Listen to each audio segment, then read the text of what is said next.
వ్యక్తిగతంగా నాకు అతి దగ్గర బంధువు సోదరులు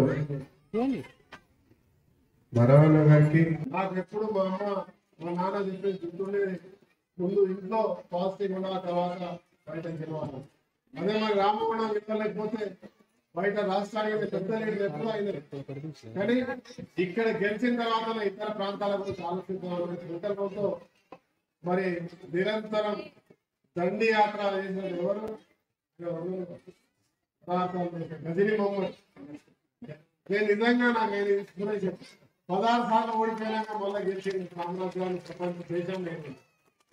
గజనీ మొహమ్మద్ ఒక విలన్గా చూస్తాను, కానీ వాళ్ళు పోరాట ప్రతిభను దాన్ని ఖచ్చితంగా ఇక్కడ ఉన్నటువంటి భావి భవిష్యత్తు మన భవిష్యత్తు ఈ చిన్నాలు నేర్చుకోవాల్సిన అవసరం ఉంది.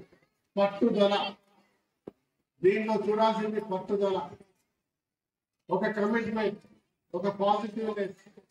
మన ఉన్నత స్థాయికి చేరుకోవాలంటే ఆ తల్లిదండ్రులు జన్మనిస్తే మీ అందరికి చదివించేది టీచర్. ఆ టీచర్స్ అందరూ కూడా కోరుతా ఉన్నారు. ఫస్ట్ ఆ వ్యక్తుల మీరు ఇలా పర్సనాలిటీ డెవలప్ ఇంపార్టెంట్. ఈ రాష్ట్రంలో దేశంలో ఈరోజు డెవలప్ కావాలని అన్నిటి చదువుకుంటే ఎక్కువ వారి యొక్క ఫియర్ తీసి ప్రయత్నం చేయాలి. వీరి గురించి చెప్పాలి.